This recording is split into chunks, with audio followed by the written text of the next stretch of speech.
not a problem.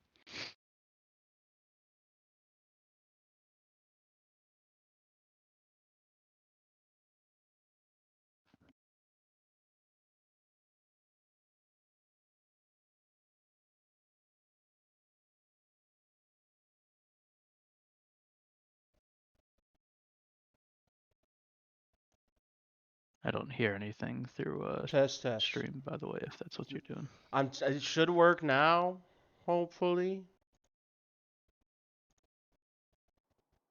I hear myself in stream, but oh no, okay, I can't hear you. On Perfect. stream, you're good. Excellent. Hey, we made it. Only a little bit of trouble. NA production, thank you. Perfect. And chat hears us, so excellent. I'm gonna just pause at 10 seconds. You all should be able to spectate through client, like just click on. Yeah, spectate I'm somebody. pulling Perfect. it up with the client now. Who do we have today? Casting with me. That's your cue to introduce yourself. I'm not gonna introduce myself. You introduce me. All right, fine. We got us a necro guy here, or feeder if you're on Oh, okay. Four Tops. I think we also have Garfield Juice. Did I hear you? Yeah, boy. Hell yeah. I'm gonna warn you in advance. You being the people watching at home, my streaming skills not nearly as quality as others. So bear with me on the it's only lower quality. Oh gosh, what's happening? I was gonna say it's only letting me start at 101, so you could just start the thing unlucky. and then let me know when it's at 101. I'll just play it till 101 then. So yeah. So we have across the board Urgot in the top lane, Zac in the jungle, Annie in the mid lane, Tristana, Alistar bot lane for GDN, and then we're looking at the Shen in the top lane, Volibear in the jungle, a little bit of Jace mid, and then Ezreal Nami in the bot lane for BFC. So we got two pretty similar comps across the board in general. The only difference being not a huge source matchup of is a little weird. Mid lane matchup is a little mad, but there's not a huge source of magic damage on the side of BFC.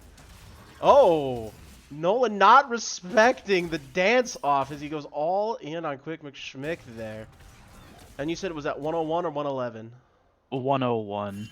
Okay, well also, I'm at 103. Disgusting, not respecting the dance. Oh my gosh. Yeah, it's okay, it's okay. So I'm at 103, so get yourself to 103. Okay, I'm good. Jonesy, are you casting with us as well? I'm still loading in. So I'm at 202. So. All right, well then we'll pause again when we get to 202 for Jonesy. Hey. I'm gonna hit play. Small 3, 2, 1, go. Okay, so pretty standard comp setup for PMLCS, I think. The Jason mid is interesting. Little heavy on the AD, as you mentioned, on the side of BFC, which should be pretty interesting here. I feel like they're going to have to put a lot of pressure in this mid lane, though, because if Jace does end up getting behind, then it's going to be really tough for him to deal with the front line of that Urgot and Zac. And Alistar. There's no way they can really punch through that to the back line here. Well, and it's not like Jace can just be like, I'm a stun bot now. Like, Annie, if Annie gets behind, still has a stun and has an AoE stun. Yeah, Jace Fladred is always going to find a way to be useful on that. What time were you at, Jonesy? 202, he said. Okay, 10 seconds. And then we pause again, and then we're good to go. Okay, we're at 202. Yep. All right, go. 3, 2, 1, go. All right. Okay, let me fix my scoreboard. Oh, good idea.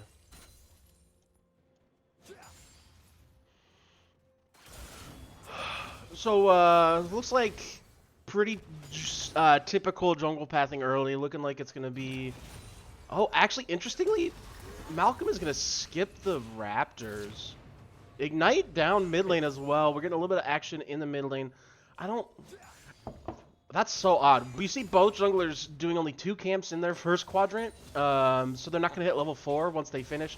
They are very clearly looking for a level 3 I just gank say they're looking for somewhere. a gank. I just wonder if it's mid or top. I feel like it has to be mid because neither of these two top champions are easy to gank level 3. I think if you're And Symphonia John, your gank would be mid, and Malcolm's actually going to well, prove we me have a ping wrong. towards the mid from the Volibear here, but it looks like he's walking into the red. Possible gank coming in. Oh, it definitely looks like it.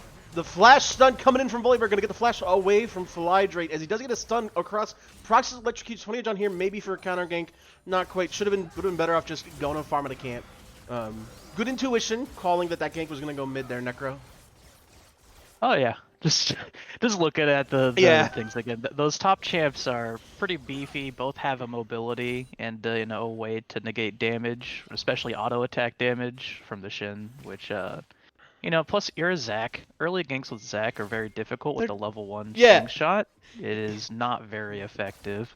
Instead of Now I being will wee, say you're just like wee. Like I will say a flash for flash is not bad, especially against an Annie in any kind of early dragon fights that may come around even when it first spawns. yeah. Possible the flash may not be up. I don't know exactly how much pressure these teams are going to put on dragon, just given that both bot lanes do require a little bit of scaling. MF Shadow on the Tristana is going to definitely have a lot more, direction starting out in this bot lane, but I don't necessarily know how aggro they're going to go on this dragon.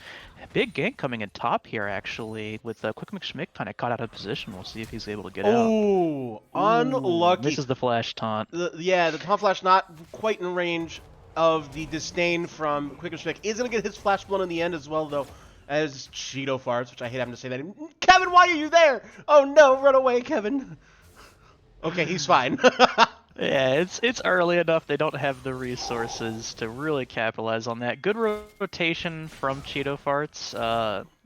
Walking over, forcing the flash out from Quick McSchmick, who would have walked out otherwise. Good mitigation from the Spirit's Refuge, but you're tanking a lot of minions there, Murphy. You gotta back up. Another regank top. Oh This my is probably gonna As be we have an all-in coming in bot lane, Alistair only gets the full combo. On to No Not November, he is down first blood. MF Shadow, does he get any resets? He does get a reset jumping in on the Ezreal, popping a couple auto attacks, but nothing coming. As the top lane gank might result in the kill. Another stun coming in from Malcolm as this thing doesn't clear enough distance for Victor Schmick. He is really low, but there's no flashes. The taunt misses. No flashes. The tanks are being taunted. Oh, that's no! so sad. Everything comes back to that earlier play, and red team, rightfully recognizing all the pressure topside goes for a dragon. This is a little sketchy though. There's a lot of poke from John's the Ezreal really low. and the Jace. Zac does have passive, I believe, but you really don't want to lose it here. I think you just back up, yeah. On the backs of one Mystic Shot hitting and one Jace EQ hitting, they stuff that dragon, which is actually best case scenario there for BFC. It didn't work out, but I like the aggressive call from GDN there. They recognize that, in terms of that bot lane, if they can get the snowball rolling, it's very difficult for Labyrinth and No Not November to deal with it. We see No Not November on an Enchanter support, which is a little different than what we're used to with this pool. Typically, you'll have the tankier, more engaged supports. So they're going to see if they can abuse that with the, heavy all-in from the Tristana and Alistar. I like the ability for the Nami to be, engage. counter-engage, as well as it pairs really well with an Ezreal. So as long as Potential November gank coming in? can be safe enough. Malcolm is here. There is going to be a rocket jump away. Is going to get the E landed onto the Alistar, but no other follow-up. Malcolm, I feel like at this point you just cut your losses. You got camps. You have almost all of your camps up. You just need to get farmed. or even just a recall. Like he's sitting on basically his whatever the hell it's called. Items. Bommies, whatever the heck they call that now. I don't know item names anymore. I'm sorry. I just call it Cinder. Cinder. The tank thing. That's what I call it. I just feel like he's just kind of trying to force some of these ganks, which, to be fair, I am not one to judge, because I force ganks harder than some people as well. We can see a little bit of a trade coming in top lane. Good flip top. Nothing really coming out of it. Looking at just kind of scoreline down, CS pretty even in most lanes, which is actually pretty impressive here in the middle for Flydrate, with all the pressure. Jace is a very oppressive lane into short range, even if it is a caster. So, right.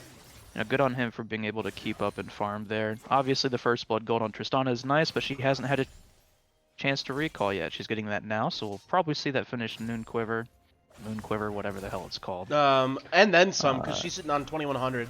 Correct. Another good flip here. Murphy Rodette not really respecting the trade from Urgot, but Urgot does have the W up. And he's doing the nice PTA build, which has a lot of burst. Oh yeah.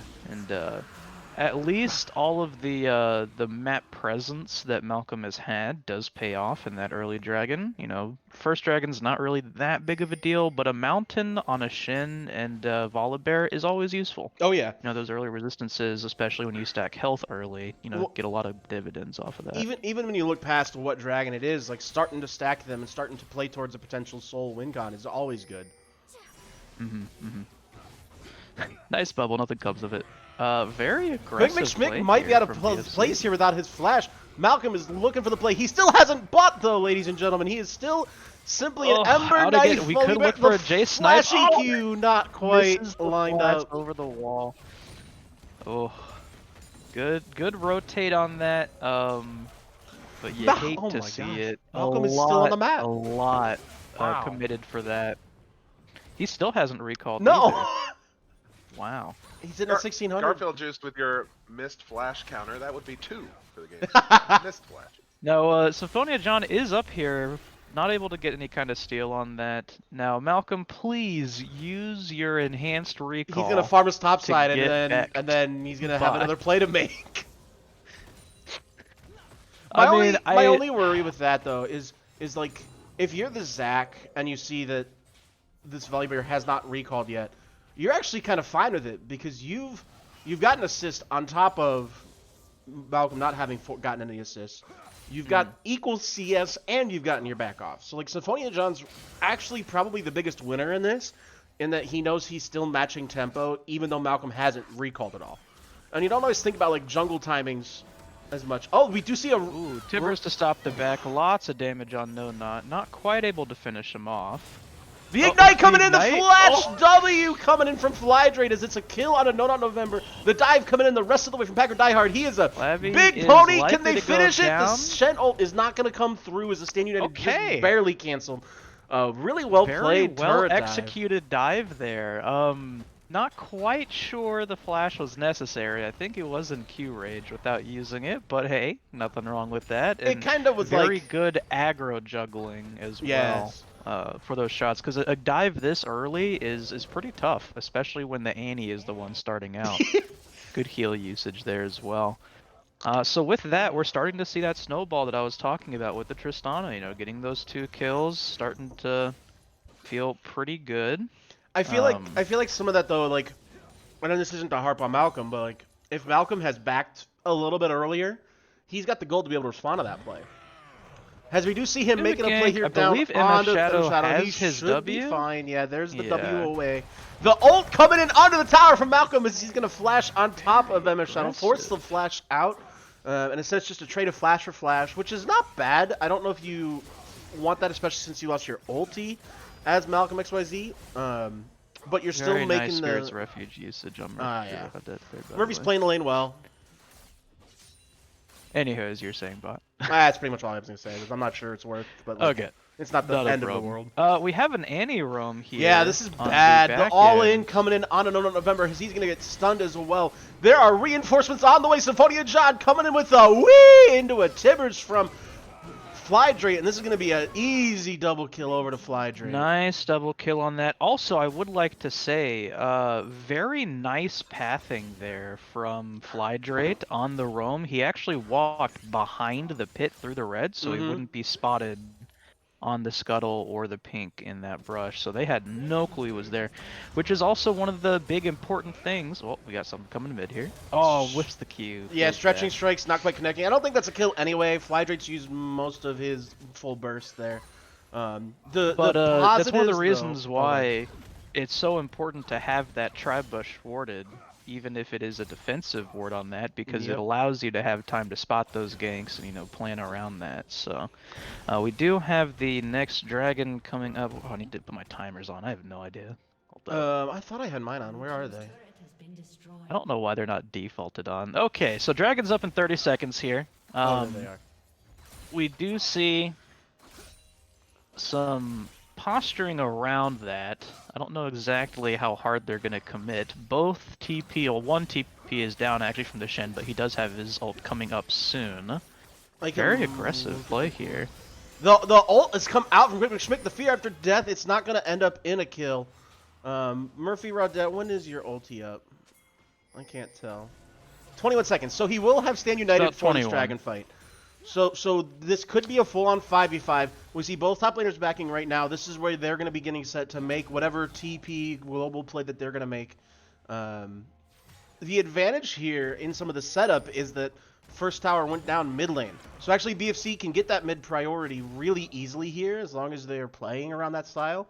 But as it stands right now, BFC does have to play this a little bit more carefully since they only have one real front line on their team, as opposed to GDN, which has a much easier to execute in their 4 stack at least, yeah.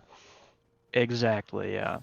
So I do like Labby with the pressure here, getting that poke, because it's the only real way. Here comes the TP, and November just gets engaged on instantly by Fladrate. He sees dead Zac going in with the let's bounce, ends up hitting onto the stretching strikes coming in. Has a Stand United is on top of Labby.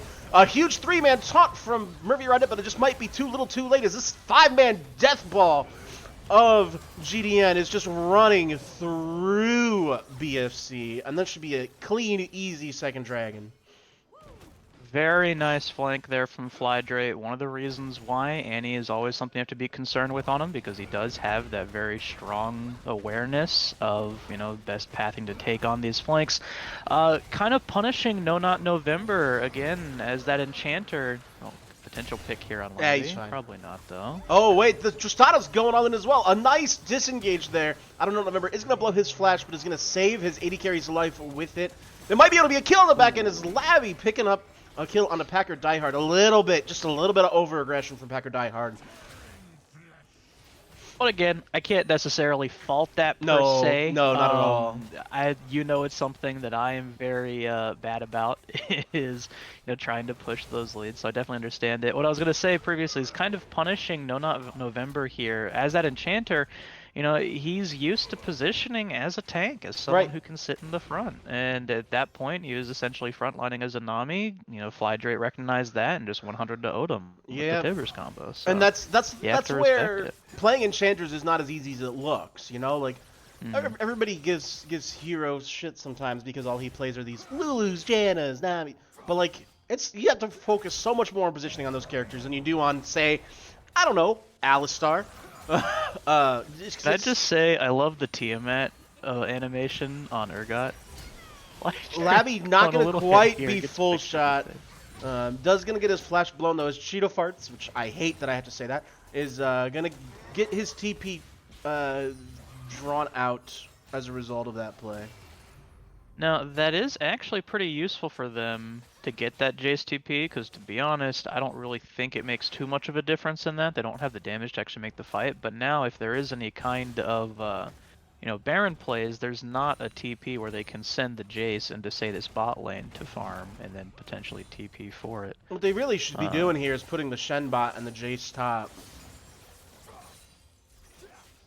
Ideally, I'm not 100% sure if the Jace is in the position to be able to match the Urgot.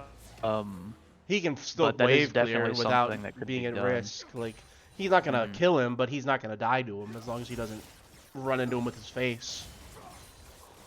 So we are starting to see some completed items here. We do have the Eclipse from Jace, pretty standard for that burst, but again, it's a little bit tough because you're dealing with a bunch of tanks here, so I'd like to see some follow-up, you know, like percent damage coming in the next few items here. And then we do also have the Gale Force from Tristana, pretty standard on that, especially the good mobility to allow her to kite out with the diving Shen and the Volibear. You don't want that trade, Murphy. Want that fight, Murphy. Oh, the Zac looking for the engage. He gets out of November as the Alistair's coming in on a Cheeto Farts out of nowhere. A nice attempt to try and disengage, and it is going to end up saving November's life, but he cannot save Cheeto Farts. Although it's not a guarantee that he's saved yet, as another Lesser Slingshot's going to land, but a nice defensive bubble from November to prevent any further tower dive. That's where you see a lot of the benefit from this GDN comp, able to just keep moving forward. And I saw there was a gank top from Packers carry cow at the moment as he comes in. Gonna blow the flash ulti out of Malcolm XYZ. But now Murphy Rodette's gonna nom nom nom nom nom nom nom nom by Quick McSchmick, as that's Quick McSchmick on the board with his first kill of the game. Ooh. Nice attempt there from Flydrate. Need to give me that exclamation point Joe in the chat.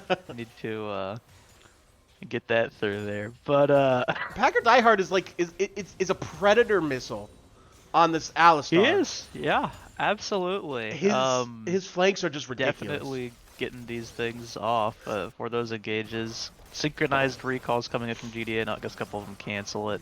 They're going to start prepping for this Ocean coming up, a big influx of money on them, and you are looking at shutdowns on, you know, some really important people here. You have the Tristana with a lot of money, the Annie with a lot of money. Those are your two primary people. We got to fight over this Rift Herald, and it's going to be stolen by Malcolm XYZ, but I don't know if it's going to be worth here, as it's a 2v2, but they don't have the damage to kill the Sorgar. Okay, now it's more of than a 2v2. They are going to get a pick up kill. Well, that was not a sentence. Pick up a kill on Quick McSchmick as Cheeto Farts tries to chase down Symphonia John. Not going to be to any avail, but a nice little Rift Herald steal. You love to see that. Yeah. Oh no, Labby! Although Labby's going to get his stopwatch popped. Can he still survive through it? He's going to survive through the Ignite, and it's going to be no kill to the side of Flydrate. that's a lot of tools being used right before the spawn of this dragon. Looks like Z getting engaged on. to He see has what no they ulti, do. no flash. He's going to be a dead volley bear here in 2 seconds. He is dead. MS Shadow picking up the first kill of this fight. As Cheeto Farts should be the next one to go down, going over to Flydrake. Murphy Reddick going to get the flash over the wall to get himself to safety. But this is going to be second dragon, excuse me, not first dragon, over to the side of GDN. And that was essentially a 4v5 as well. You had Quick McSchmick just basically sitting in the top lane that whole time, pushing, recognizing he doesn't need to worry about grouping up in those situations once they have that initial pick.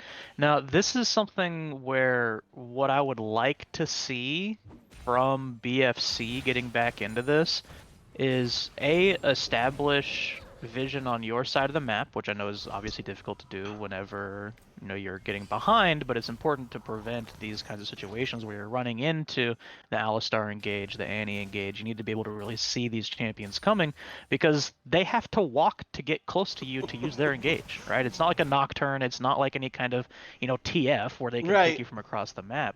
But I would also like to see them opt a little bit less into these fights. You have Malcolm XYZ, you have, Cheeto Farts sometimes as a Jace trying to dive the Annie, and you're just too far behind right now. There's a big gold differential. You have to respect it. Murphy? Like right here, Murphy Rodette goes in, so tries dangerous. to take a trade. Okay, he's okay. That's so risky when you don't know where the rest of the team is. Like, Alistar was on the prowl. If there had been one other person there, they're going all in on Murphy Rodette there. So yeah, it's just tempering that aggression a little bit, I think, is good here. You still, I think, have the ability to fight. You've got your mythics completed on Jace. You've got your mythic completed on Ezreal. There's damage there, but there's not damage for a full-on 5v5. So you have to pick the very, very careful fights. This might turn into a big fight bot lane as we see a TP. Malcolm XYZ possibly getting caught. And then some fights coming in across. Packer Diehard is going to get his ult pop. The Zac Elastic Slingshot coming in from Symphonia John. This is going to be 2 kills for the side of Symphonia John, as a matter of fact. Flydrate is so low, going to get his stopwatch popped. Can he Timber's go going to get down? the revenge kill, maybe? Flydrate gets the kill, and he's not even going to end up dying. Oh, he does go down to Murphy Rodette. A little bit of consolation on the back end of that, but you're still not happy with that if you're BSC, because that's still a 4-for-1. Still a huge swing for GDN on that. And then in that, let me actually see here. I want to see what the gold is at currently. Was that X? X is gold. Okay, wonderful.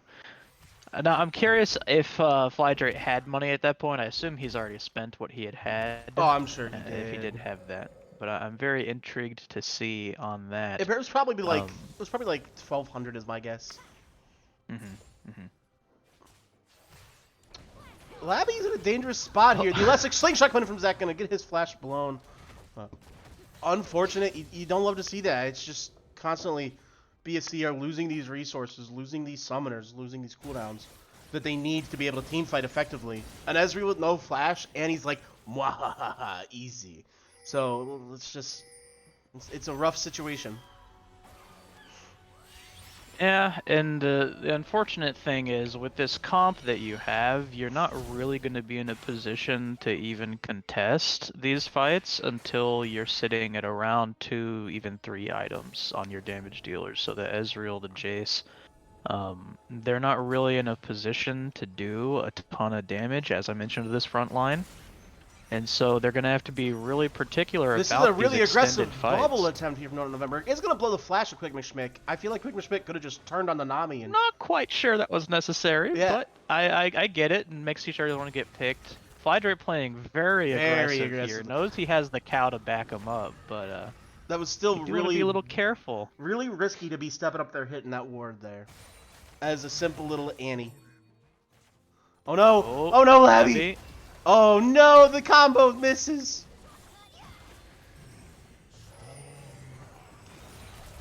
Whoops. If you're a Packer diehard, you just say whoops and you walk it out. Yeah, I mean, you get a Nami ult out of it. I don't necessarily think it might have been necessary there, but I mean, we meme about in, Overwatch ult economy being a thing, but, in League is just as much an issue when it comes to using those ultimates, making sure they're timed up for these fights, because when you're already behind, that Nami ultimate gives very useful disruption against a diving comp, especially with the Cheeto Farts might be caught out Cheeto alone Fart's here. Picked here. Oh, but the Shadow is on top of him, staying ready to come in, but he's going to die before it can come through. Just too much damage out of this Annie and this Tristana. The rest of this fight is coming across. Murphy Rodette did get his way in. Fury on Death is somewhere. I think it's on Murphy Rodette. Can they get enough damage to finish the yoink? And they cannot. I don't know. The rest of this fight, though, is just cleaning up kills.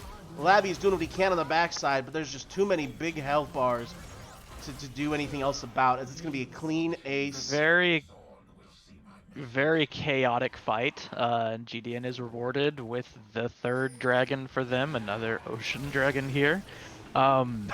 Also, good discipline from GDN to realize they were very spread out in that fight, and they actually, I don't know if you've noticed, kind of coalesced back into a fighting unit, which is how they want to play these, with your tanks in the front, and then obviously MF Shadow and Flydrake, kind of weaving in and out in that mid-range.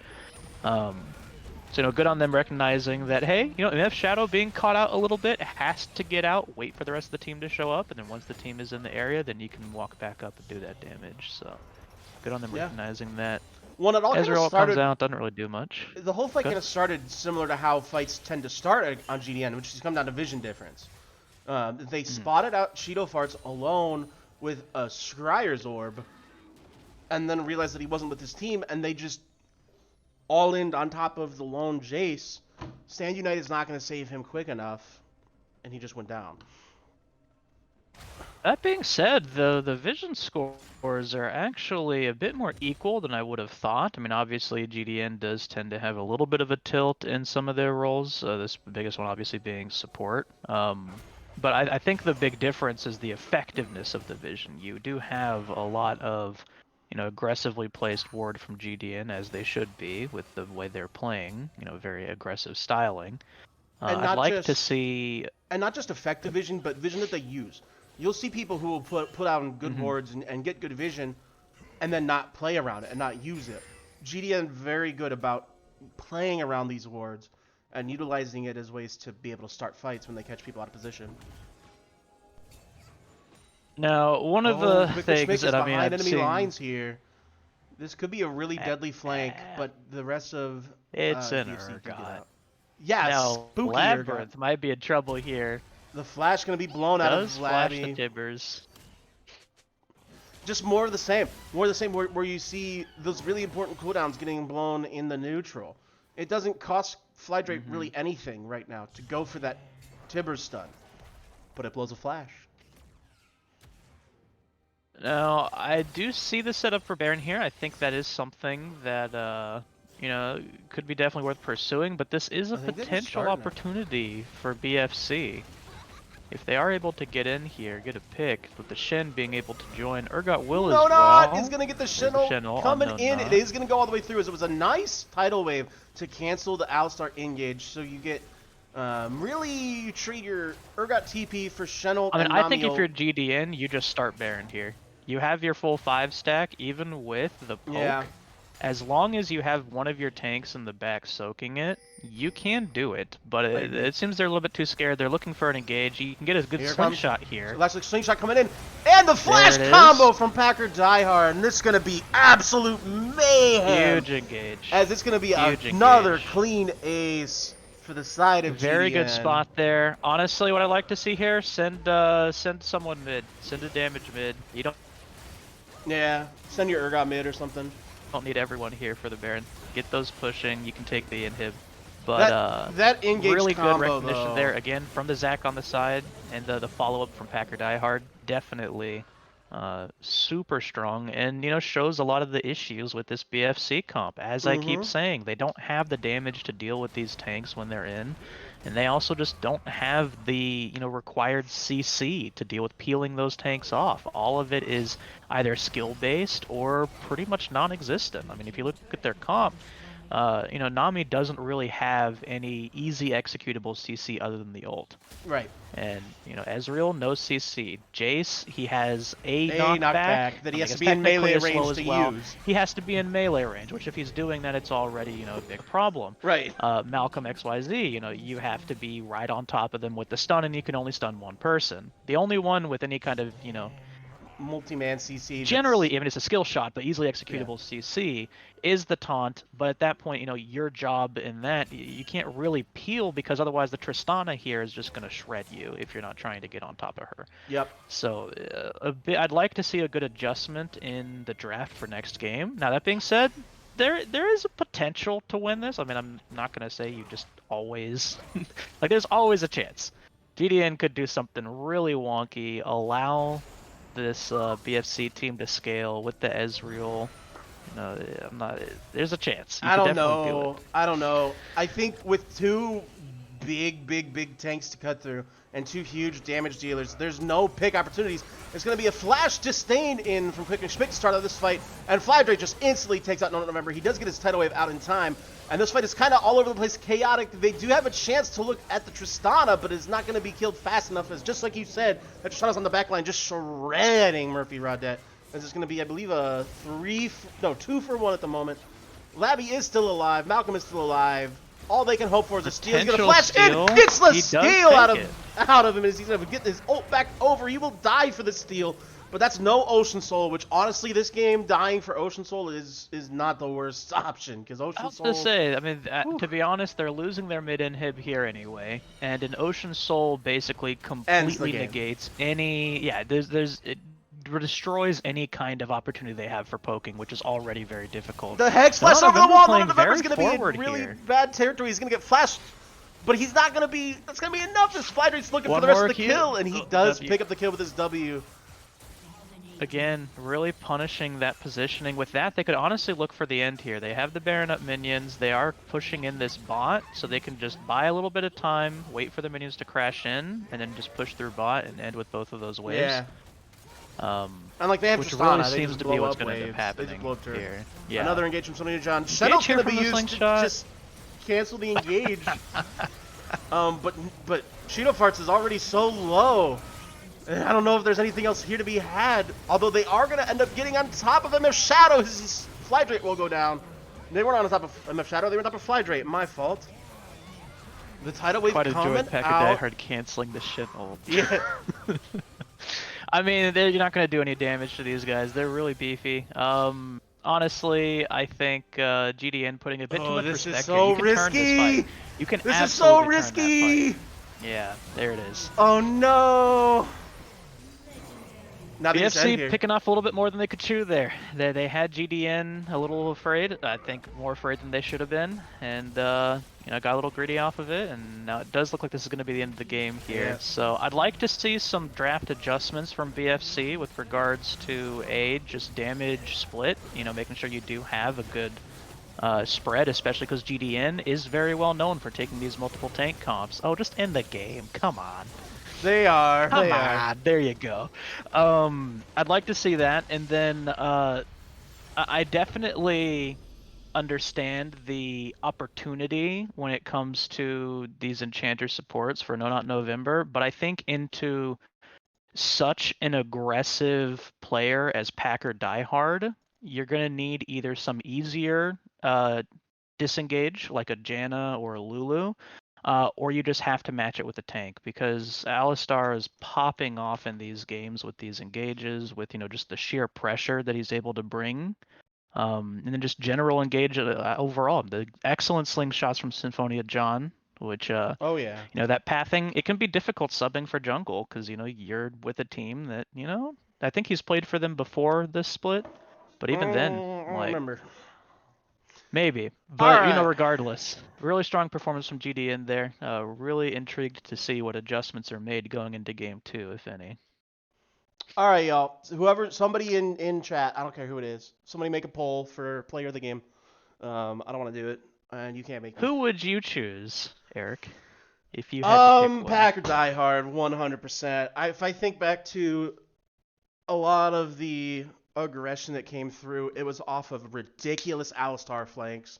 And okay, he messed up one combo, but like, not the rest of the time, he just played it perfectly. I could absolutely see that. I'm inclined to agree with Packer. You had some obviously really strong performance from most of the entire team, to be honest. Um, and I would say, as far as early momentum, I do think Flydrate had a very big role in the snowball bot lane. Consistent gank spot. As I mentioned, there's that one sneaking behind Dragon Pit that caught them completely off guard, which then converted into more map pressure. Yeah. Um, Flydrake so was my I other think option, so yeah. I think you could make a case for that. You could also make a case for Symphonia John with some excellent engages on the Zac. I mean, that slingshot over the wall at the Baron. I mean, at that point they were already pretty far ahead, but that essentially just solidified the game at that point when they were able to do that. Oh yeah, and that engage Uh, was gorgeous to watch too. so really strong performance overall. But yeah, I think just the amount of pressure that Packer is able to get on the Alistar, the consistency and team fighting of knowing, when to go aggressive, when to BEAGGERESSIV. back off to make sure to peel for his backline is a very good performance overall. But I do think Packer kind of stood out there. What do you for say, the Alistar. Jonesy? Sorry, I know we didn't let you talk as much. Every week, I tell everyone, quit giving this man the Alistar. Right? Every week, I keep saying it. This man is an animal. Literally. Literally, he's a cow. You cannot milk those. And week after week, teams just refuse, and they let him get it. And he just WQs, he flash Qs, like he's just in the middle of everything. His KP, especially early on, was ridiculous. I think in their first 10 kills, he had 8 out of 10 KP. And then even going into that, he was only 2 kills behind. It wasn't until the later game team fights when things were more spread out and and the team was so far ahead, he was just in everything. But I think you're right. I think a lot could be said about Kevin. Kevin had great roams early on the Annie, and that's another great comfort pick. Yeah. If there's another ban that you're going to throw somewhere, I mean, Yeah, but it's Annie's difficult to ban out Flyder because I didn't see what the pick ban looked like for this game, but I imagine there was already a brand ban, and you have to be a little careful about exactly how many bans you throw towards Flydrate specifically because he's one of those players where he'll generally be effective regardless of what champion he's on. It's Right. not the kind of player where you can just ban 2 champs and they're useless. Garfield Juice, So where it'll you be at? well good. Where's Garfield Juice at? There you are. Just on that. Yeah, somewhere.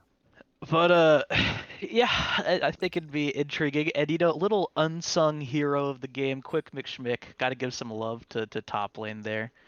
Yeah, he didn't. He did his role. Just consistent, making sure that waves were correct. I mean, I don't have the screen pulled up, but if I remember properly, he had a lot more farm than pretty much anyone else in the game, just because he was consistently keeping those waves where they needed to be.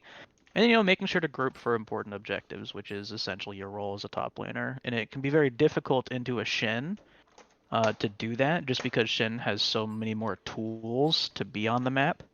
And so, it's good for him being able to keep that pressure while still not getting completely just irrelevant by that lack of ability to move around the map.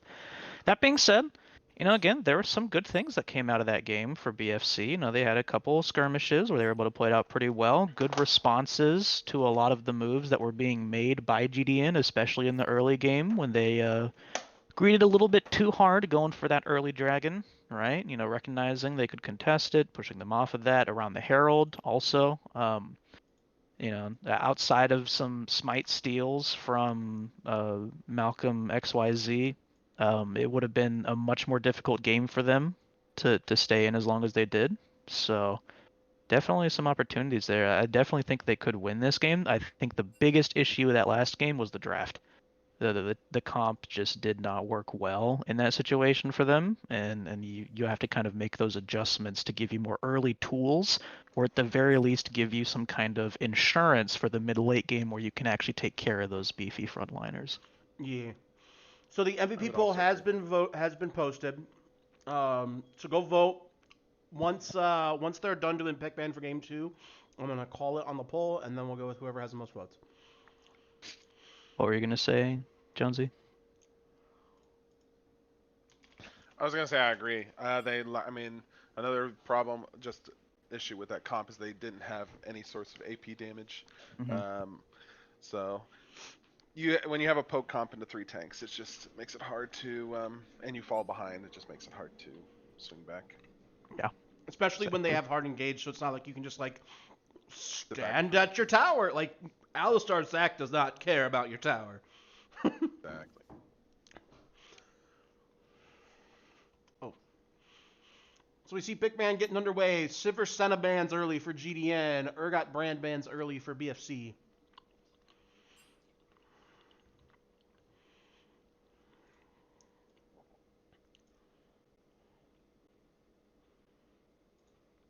Annie. And then a Rumble ban. Rumble ban is interesting. The Urgot ban is also intriguing.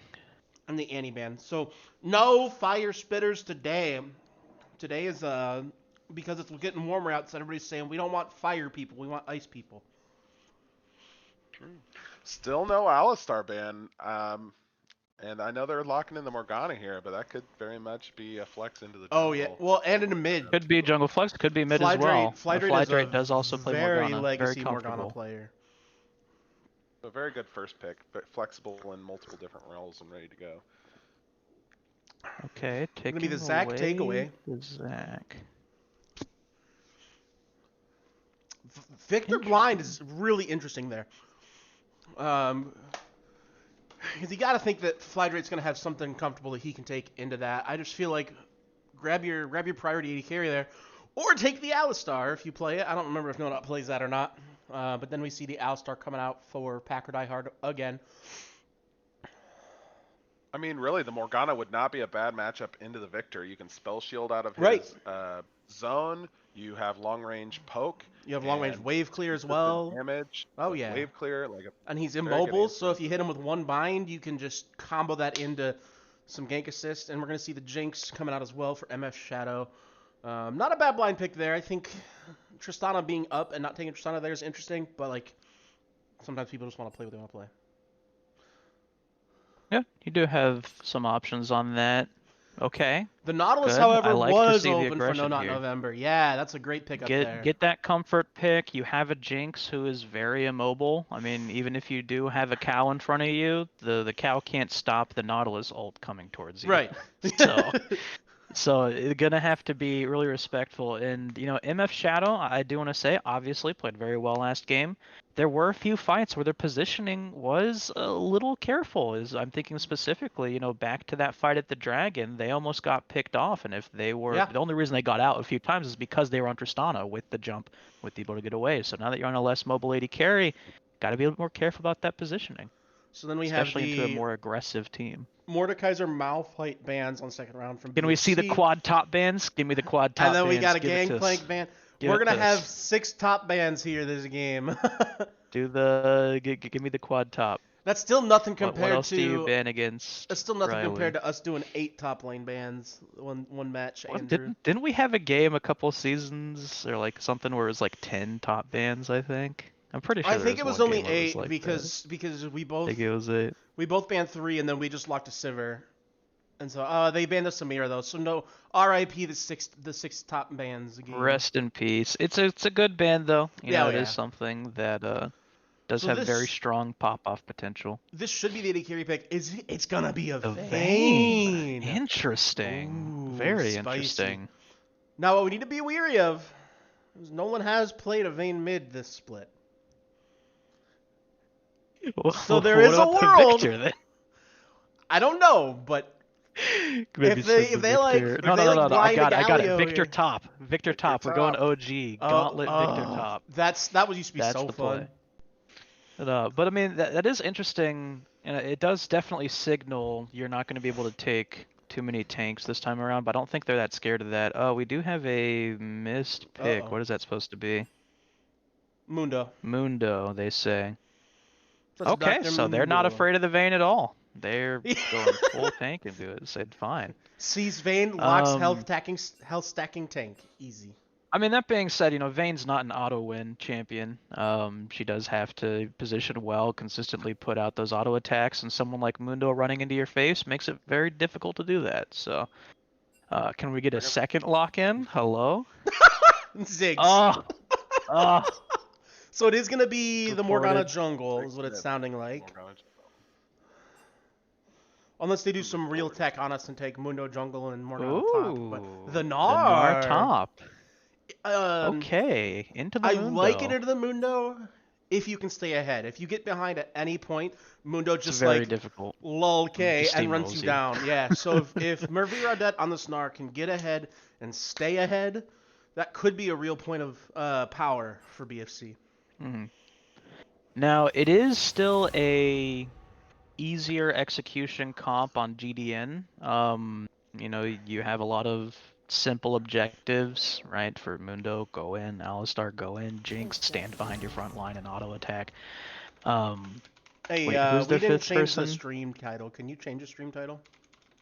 Uh, da-da-da-da-da. I forgot about that. Title week. What week Thanks is for letting this? us know Week about 6? that, N-Steady. Is this week 6? What week is Yes, this? yes. Okay. They all start merging together for me. Dude, I hear that. I mean, it's because I'm in like 30 group chats simultaneously for these games. As one games manager to another, I know the pain. Okay, wonderful. So Oh, as Panda you say beat that, me to it. I feel like Excellent. I feel like BFC has a very similar like go in. I mean, you've got the Nautilus ult, you've got the Zac slingshot, you've Oh, got the absolutely. Gnar Yeah. transform. As long as you can play around that Gnar transform, you have a very good.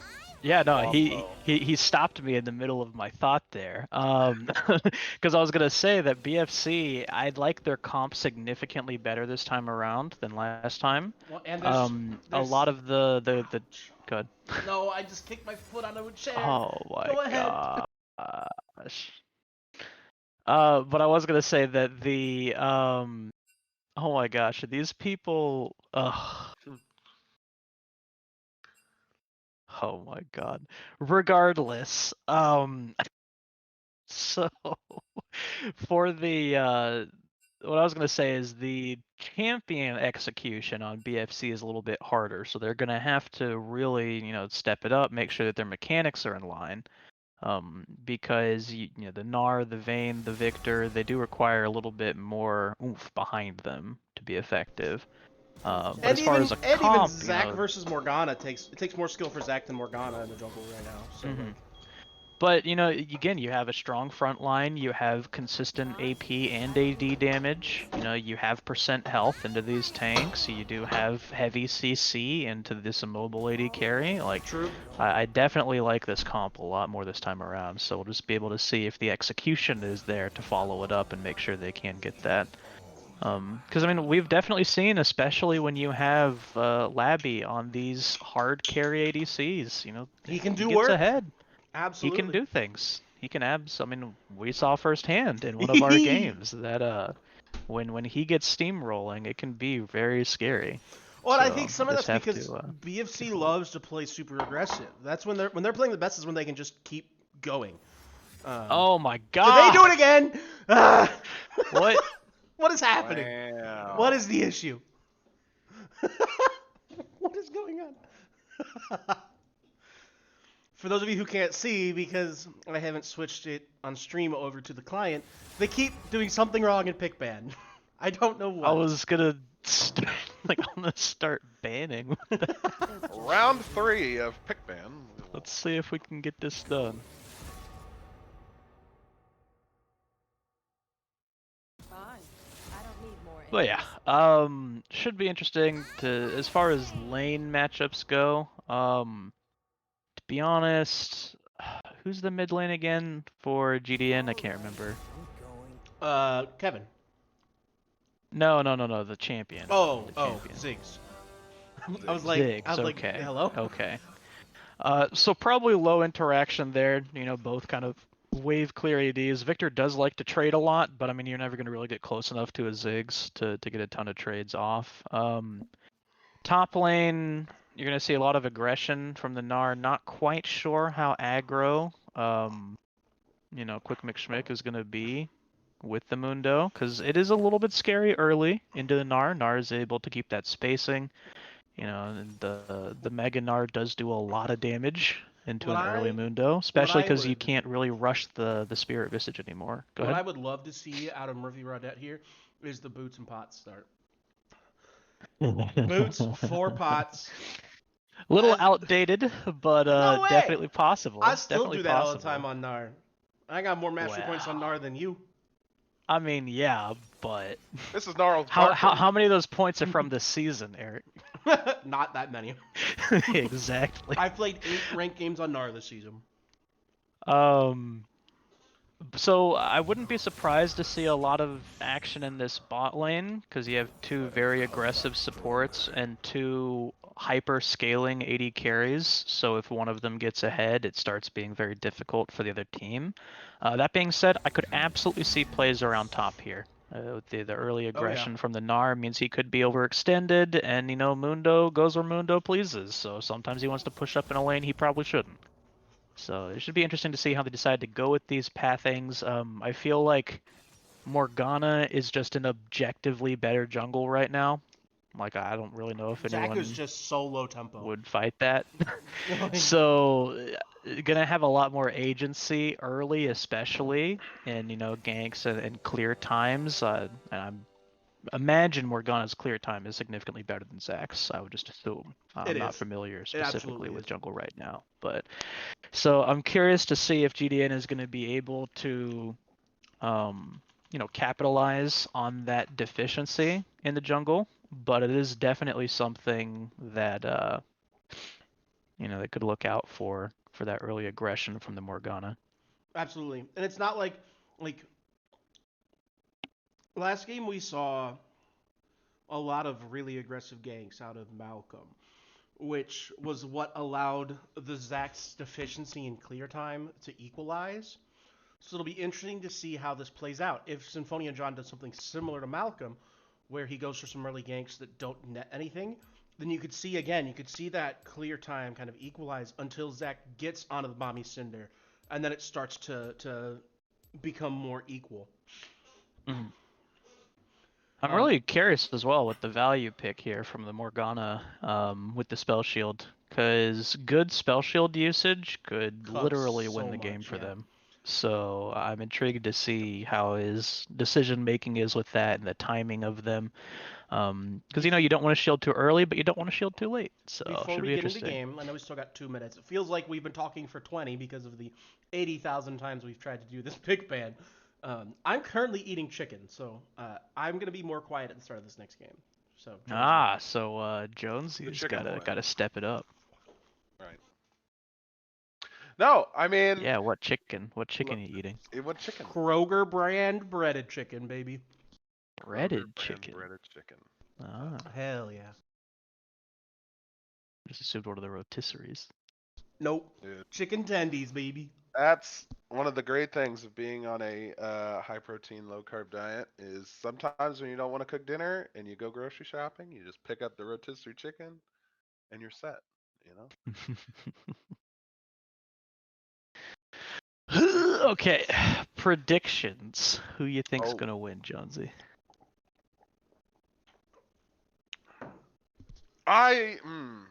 this is Let's say hard. based off of comps. Based off of based comps. off of comps. Based off of comps.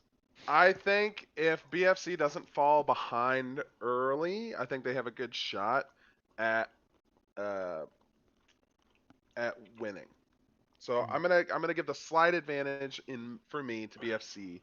But on the other hand, if they can snowball uh, on the side of GDN and the Ziggs can get an early tower with his satchel charge and get as many good ganks and roams. Ziggs is a very good champion to roam with ultimate. It has a relatively long range at level 1 and can still bring a lot of damage to a bot team fight. Whereas a Victor isn't really going to be able to have as much impact without fully being in the lane in a roam. So if the Ziggs if they can get ahead in GDN, I mean, even then you have the scaling from the Jinx and the Mundo, and even the Ziggs late game. Now, I I will say, I'm sorry, go ahead. yeah no that's I'm gonna give mine to BFC. I was going to say, and then kind of bouncing off of that, a big part of the early success bot lane was those roams from Flydrate. And on a Ziggs, yes, you can contribute to the ult damage for those, 2v2s or, counter ganks or what have you. But without having the usefulness of the Annie stun and just the sheer reliable damage that Annie's able to output, and without having that, it's going to put a lot more pressure on the actual lane itself to perform. So it should be Um, exciting to see how they play it out, especially now that you have Nautilus, or I'm sorry, you have No Not November on his most comfortable champion, something he is much more comfortable on than Nami, being able to be much more aggressive, and honestly a bit harder to punish when it comes to any kind of positioning issues. I'm gonna counter what y'all have said slightly, and I'm gonna give it as a comp diff to GDN. And I think it comes down to all of the damage, everything for BFC is so short range. You're looking at Vayne, you're looking at Victor, Gnar. Your ranged characters are still a shorter range than Morgana, Ziggs, Jinx. All three of them. And those three are so good at zone controlling areas that I think it's going to be just too hard for BFC's characters to consistently get their damage in team fights without What are we risking being pausing engaged at? on them. 10 seconds? That's the standard. Sure. Easy. Pause the 10. I'm ready whenever. I'm at 10. Oh, except I didn't actually pause. Thank you. Hold on. Uh, I pressed pause, but it didn't go through. Okay, now I'm at 10. Okay, give us the countdown. 3, 2, 1, go. Okay. Okay. Yeah, no, I mean, I agree with you. I think there's going to be a lot of damage discipline required from BFC to play a strong front to back, which can be difficult when you're into a Ziggs and a Jinx. You have that especially when you have a heavy engaged team, you have that mentality of I need to go in that back line. But you're absolutely right. If the damage isn't able to hit that back line consistently, it's going to be a lot more difficult for them to win these fights. So they have to strike that balance of heavy engage with the Zac and Nautilus, but making sure. Oh, we could see a potential. We're going to have a level run-in 1. The here. hook already used. Oh, walking into an Alistar Oh, is no. very scary, but it Oh, looks like they're no! not pushing forward. Oh, they don't even get the ward. That's actually huge value ward there. Good attempt. Cheeto Farts braving danger, and Alistar not quite feeling confident enough for any kind of flash, pulverize or anything.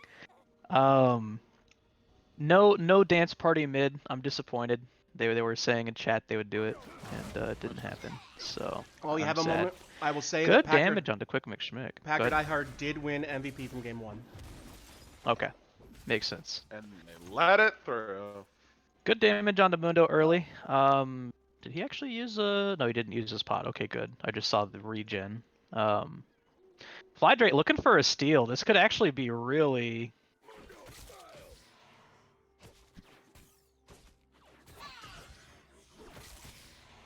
Oh, I'm not good at play-by-play.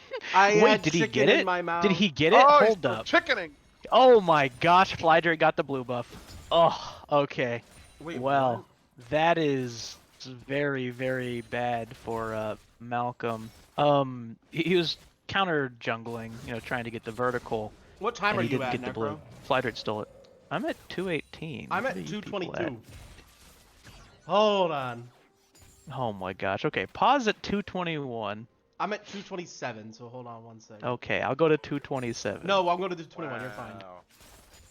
Oh my god, I literally just okay. 21? 227. Go to 227. Okay. Oh, NA boy, hold on. production. Yeah, apparently. More like Guy Fieri production. Uh-oh, is that a panda? A wild panda has appeared. All right, I'm at 227. 227. I'm at 227. Count it down. 3, 2, 1, go. Okay.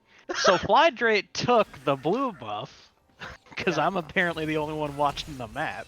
I was eating chicken. Very aggressive I'm here watching from Cheeto yeah, Farts. watching multiple things. Forces the flash watching out the from top fight. Symphonia John, who does end up getting out. So we do have an effective triple buff here from the side of GDN. So Flydrake feeling really good about himself. Cucking the experience from Zach, being able to... Ooh, big fight here at top. Going a bit aggro there. Those cleavers hurt, and especially the E. The Mundo E, early levels. What is this early game? This is I love you it. need a exclamation point fiesta in Yes, chat please here. get the fiestas in chat, please. No kills, it doesn't look like, but for some reason both bot lanes are mid. Going for counter juggle, we have the TP directly to the wave. Murphy around that, you tanking a ton of minions Yeah. there.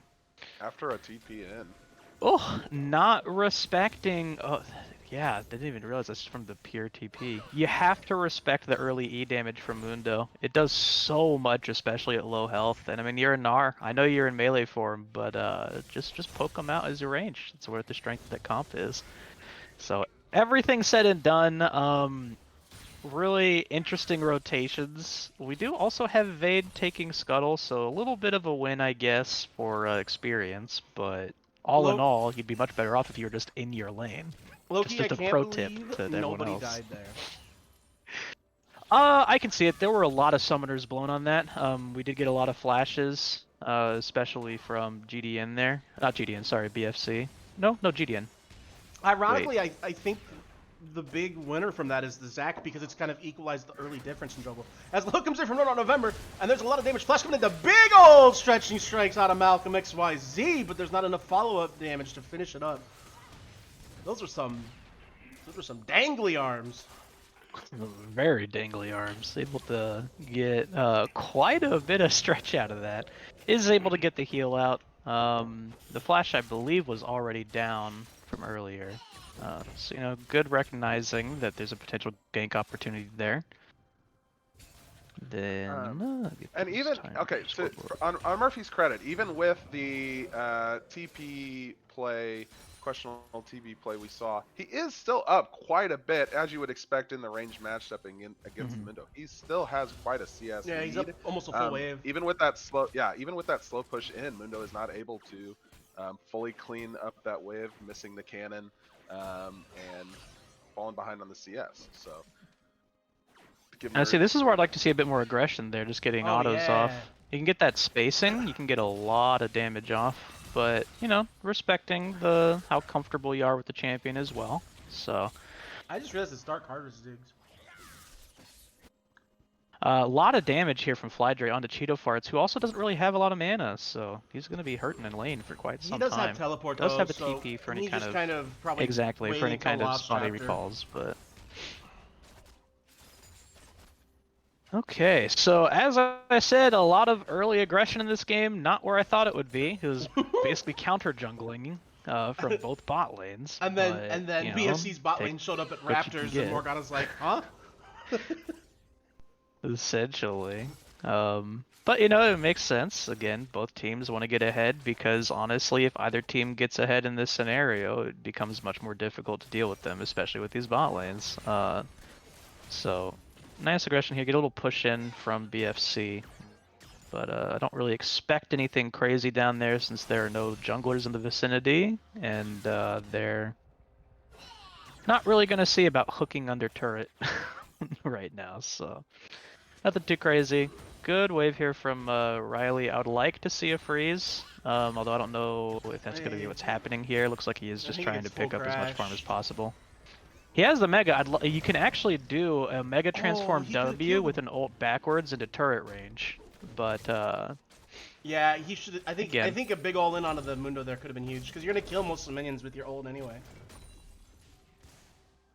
regardless, oh, little pink ward up under the turret. You hate to see that. You see The Malcolm misclick XYZ in happens the all the time. area. Once November's back, this might turn Gank into a here 2v3. coming in. Could see it is only the rank 1 slingshot, I believe. Maybe It rank should be rank 2 if Malcolm's maxing Rank E, which 2, most he's level 4. usually will be.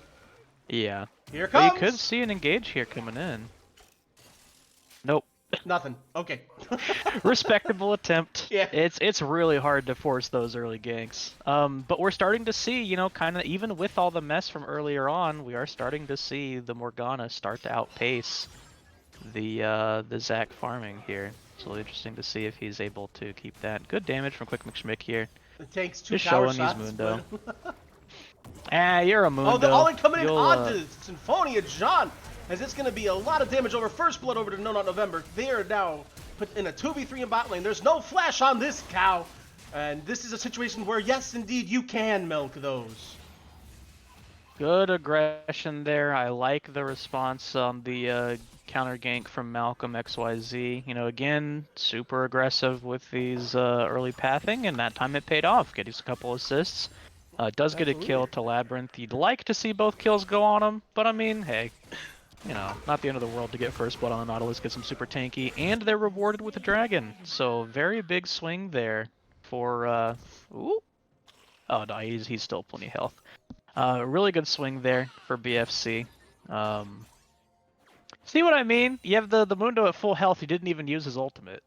Like, he doesn't care at all about that early trade. That regen is just dirty. Yeah, and that's where, like, you really need to be as aggressive as you can in that lane as early as you can.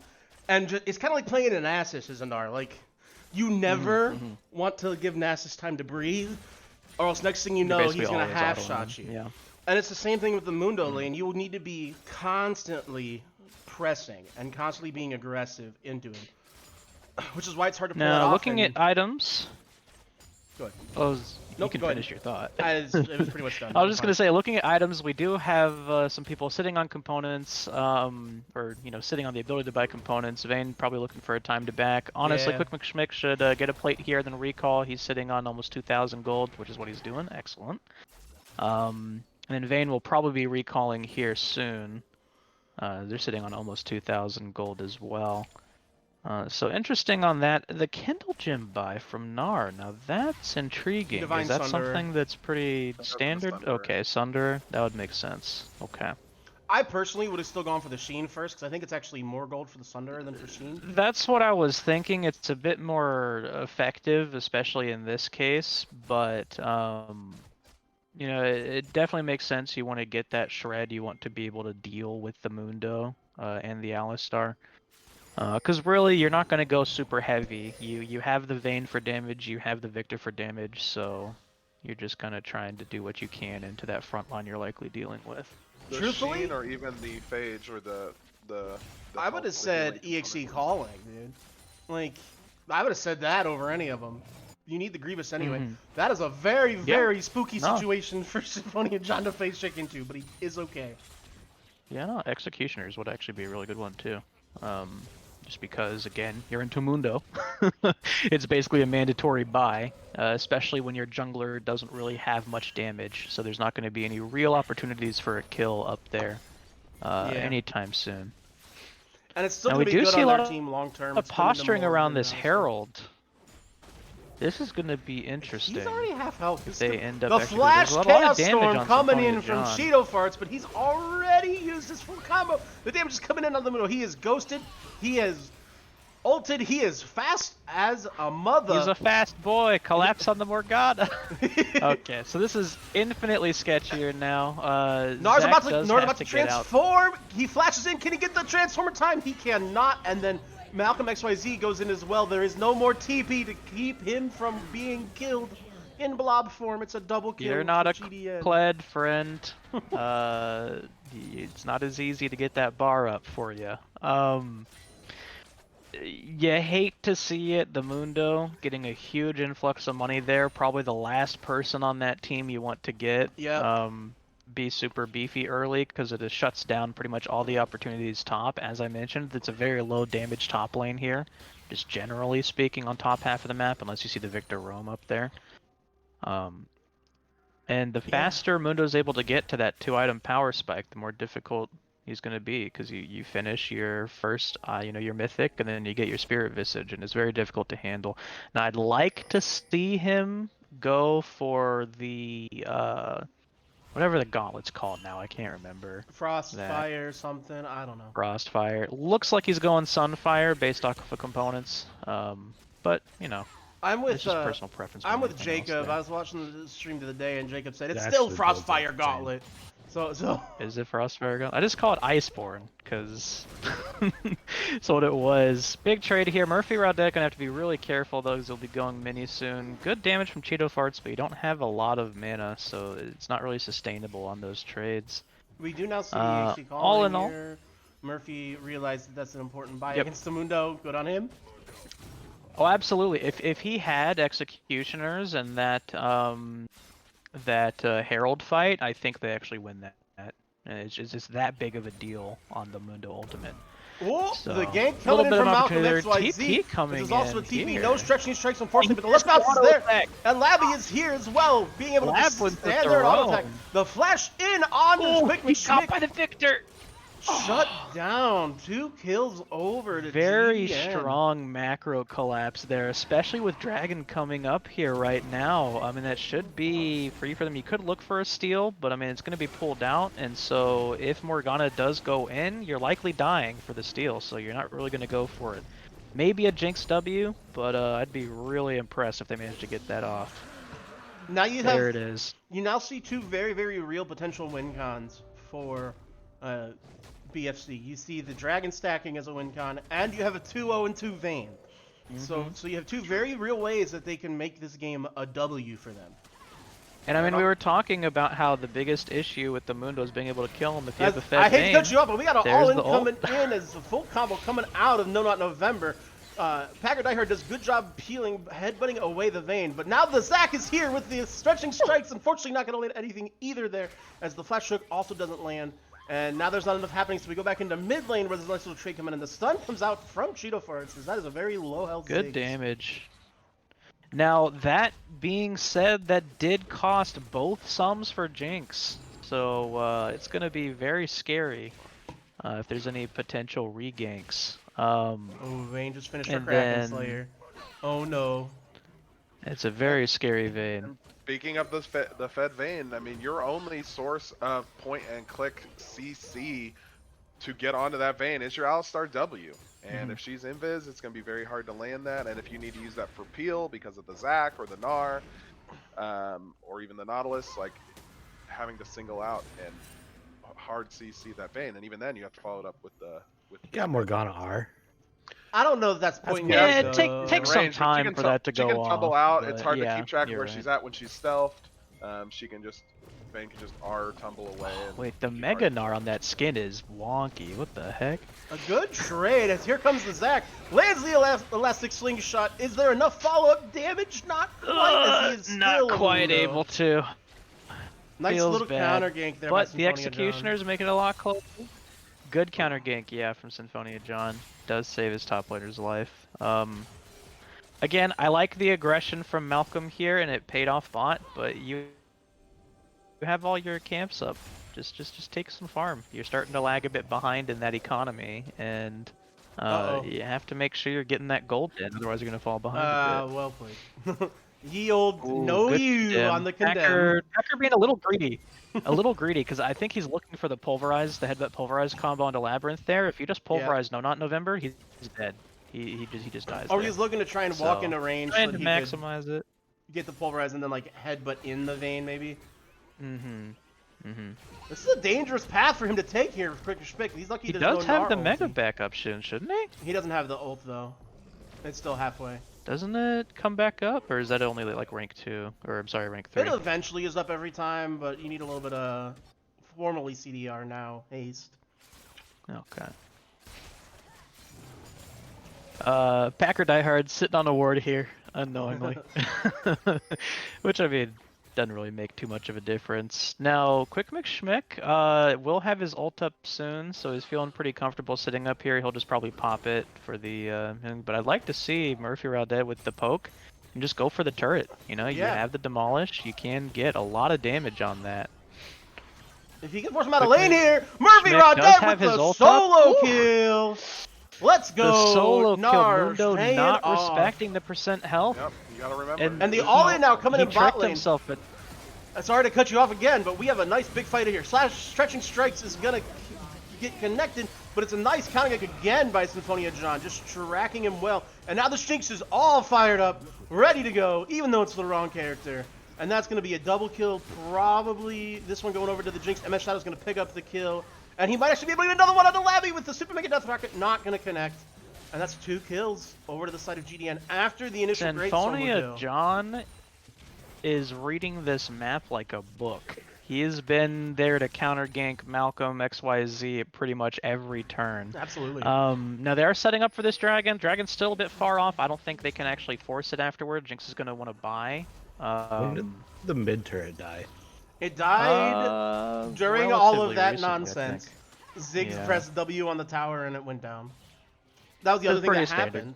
You expect to see that. So, unfortunately that Murphy Raudet couldn't finish off the first tower right after he got that solo kill. Now that's what you were saying about the range though on your carries. Another all in here from Murphy Raudet. Unfortunately, there is a Mundo ult this time that he's fighting into, so it's not going to quite turn out. And now he's in that really hairy spot where he's about to go mini, and he's melee range against the Mundo. This could end badly, but he is going to get himself back out of danger. Ooh-wee. Early stopwatch coming out from the Vayne recognizes the importance of her staying alive in these situations. We do have both TPs, although neither ult is available for either top laner, and Mundo is very low, so he's gonna have to reset here. Looks like BFC is maybe a little concerned about contesting. You gotta start going in soon. Poke lands on the Symphonia John, but a nice headbutt to deny the elastic slingshot from Packer Diehard. Dragon's gonna go over to GDN. As Labby is trying his best to come to this fight, he is going to go down. But now there's a Jinx in enemy territory, going to have to flash away. We're about to have a Mega Gnar out of Murphy Raudet, but he can't quite get into range of this Jinx. Super Mega Death Rocket coming in, going to get a little bit extra damage across. And Murphy Raudet with the Boulder Toss to finish off MS Shadow. But another Headbutt Pulverize out of Packer Diehard will help to take down Cheetah Hearts on a great Satchel Charge to boop the Nautilus back in. And that is a full huge swing for GDN. Massive swing for GDN. Very good play again from Packer Diehard there, both with an engage and peeling off. Both AD carries biting off a little bit more than they could chew there, to be honest. With that headbutt from Zach, I think once that happens, you call it off. Or at the very least, you don't int for the dragon, you look for a fight after, because... We have a potential play coming back again. Zach flash just to try for a smite steal. The Mundo is here, the Mundo is mad, but the Mundo has gone too deep. You can't go where you please yet, friend. That is still only 20 Kraken minutes in Slayer the game, Vayne. and you only have your one item. That does turret and Vayne does damage. I'd like to point out the hilariousness, and we were practicing last night as a team. This has turned into the 4 top stream apparently. because it is the 4 tops of 4 tops, mind you. But we were talking about how once you've won a fight, hitting the tower just means you die. Well, they hit the tower, they died. Absolutely. It is Um, just.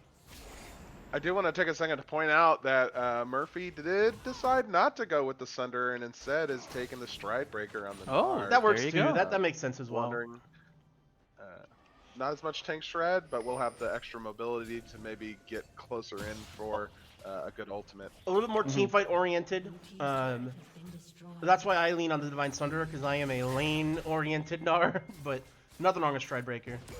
Elastic Slingshot This is being still charged by pretty Malcolm. close. He's not going to use it. That would have You're been not gonna die. really aggressive.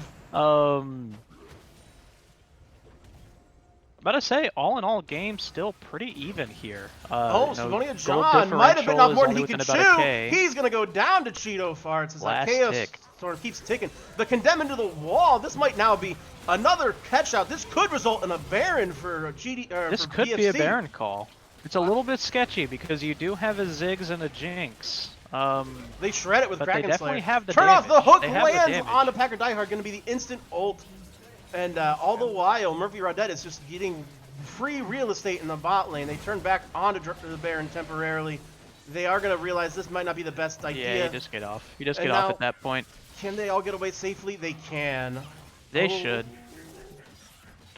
But that's still a great Baron's swing. debuff, lowering defense or resistances. Really, Yep. It does hurt. can't underestimate. I mean, I like the aggression of the call and the respect to back off once Yes. it becomes clear. It's not a guaranteed thing. Again, it's so hard to deal with that poke from the Ziggs and the Jinx this early because, you know, even if you just want a team fight, like, you still are only sitting on 1, maybe 2 items max. Yeah. So things still hurt. Get your buys off, get that, and then, you know, potentially another fight. So that's also huge because it gets Victor at a very big spot now. It's not Victor's huge, just yeah. the Vayne that can do big damage in fights. Well, and that swing of gold from getting the 2 kills and from getting bot tower equalizes the gold deficit. And if you have a Vayne, you're almost always happy with gold being Yeah, equal. being even is good for you as a Vayne, generally speaking. I mean, yes, Jinx does also scale very well and is, I don't even think arguably, I think just objectively a better team fight AD carry Yeah. when you have your items. But the role that Jinx plays and being able, not Jinx, the role that Vayne plays against this comp, being able to take care of the Mundo as he's coming in and Alistar as he's coming in, super useful. I like this switch, putting the Ziggs against Gnar, just able to outrange it, not any kind of issue there at all. Symphonia John, you've seen this happen once With the Mundo being before! kited out. Cheeto It's gonna- Fart's a little bit, He's still gonna go down. He still goes down. You gonna be able to finish him? And now we have the rest of the team fight with no Morgana, and Labby is in the fight. Malcolm X might be taking out MS Shadow first. No, not November will pick the kill on a quick mix. Schmick has Labby will eventually go down, but that will be a returned kill Carry eventually. cow. Double Kill data kill carry. on the side of No Not November. Support's coming up big in these, with the Dragon coming up in 15. Yeah, I think they'll be able to take it. The Labby being dead is unfortunate, but you have the Victor still. Good on they'll be able to good on do the Cheetah damage for to it. know who the primary target was that he can blow up and should blow up, and that being the Morgana. Taking the Morgana out of that fight instantly was so clutch because there was no black shield for MS Shadow, so none of the CC could be prevented. This is such a slow dragon take. I with do want to Bottle of say, Bag. Jinx Rocket is up. There's a chance. Shoot it. You know you want it. They You have know to you want TP it. in. I don't think the TP is necessary. I think what you do is you just walk the Victor down a little bit earlier, but hey. They got you to know, have their it's not cake the and eat end it of the too, world. but they did it. You at the still cost of have a the teleport. Victor teleport, Mhm. and to be honest, I don't really see any crazy cross-map opportunities here in the next 5 minutes. I mean, yes, there could be a Baron play, but I highly doubt GDN is the one forcing it. It would most Yeah. likely be BFC forcing a Baron, so BFC using their own teleport. Not anything too crazy about that. Looking at these items, you do have the 2 really big power spike items on both AD carries here. The rune on second, is that standard on Jinx? I thought that was going to be generally third item. I It think is, so, it is because then standard. you want to do IE third. Okay. Or Okay. Bloodthirster. So that makes 50-50. sense. And then Labby opting into the PD second, wants the survivability, which absolutely makes sense as he is so integral to these team fights. We've got ourselves. Not really gonna be good. BFC still has two very, very, very real conditions, and now a third with a strong Victor. So like, BFC has a really good chance to pull off an upset here. See, I'm a little concerned about this. I feel like you don't want to go too hard on the Baron. I think you just focus on getting waves pushed and maybe a pick, and if you get the pick, go for Baron. Because they're in going for a the pick on a risky Quick and spot Schmick. of getting The collapsed condemned on stun here. does hit. The stretching strike's gonna land. This is gonna be Quick and Schmick down already early in the fight. And that's the pick you were talking about. So much damage on the Mundo. What do they do with it though? And now that they have the pick here, I mean, they could try to... This could be a pick on the Cheeto Farts! Cheeto Farts is down! It's a 4v4. Ooh, and the flash. Yeah, you just gotta respect the fact that you're not with your team there. Looks like they are opting into going for this. This is a little bit sketchy though, because you do have the potential collapse.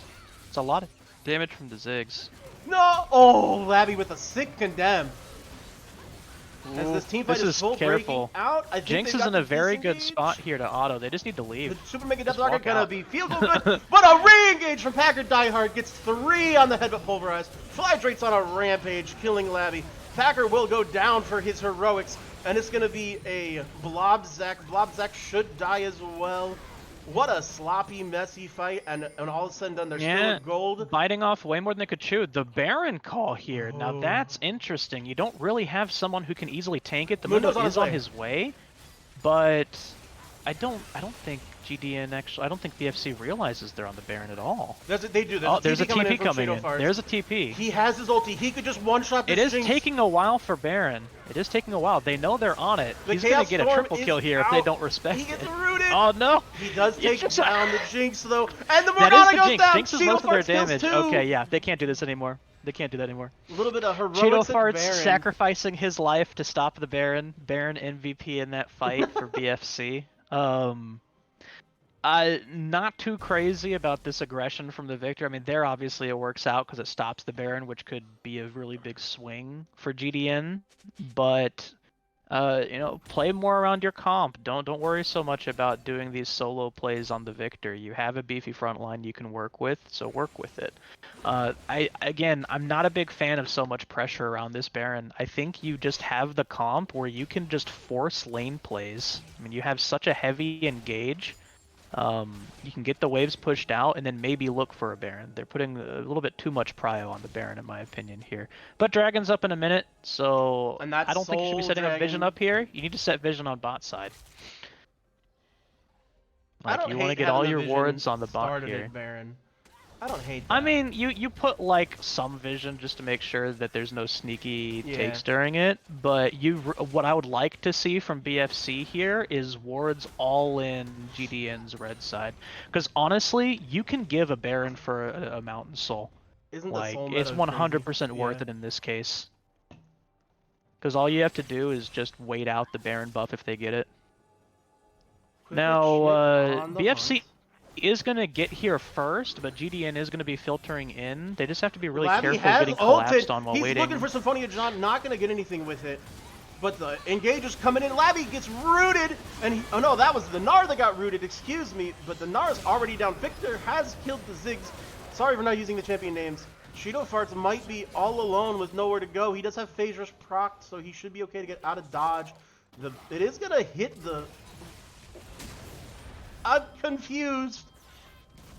The Super Mega Death Rocket, and that's gonna be a 4-for-1 for the I mean, side that's of exactly what I was GDN. talking about. Your Victor is split off from the team. Your Vayne is looking for the pick without necessarily having her front line there. Like, you have to play more around your comp, because GDN is playing around their comp the way they need to be. They have their tanks in the front line. They have MF Shadow just dealing out damage. It's up to Malcolm So XYZ for they're going to be rewarded big here. steal here if he can make the steal happen.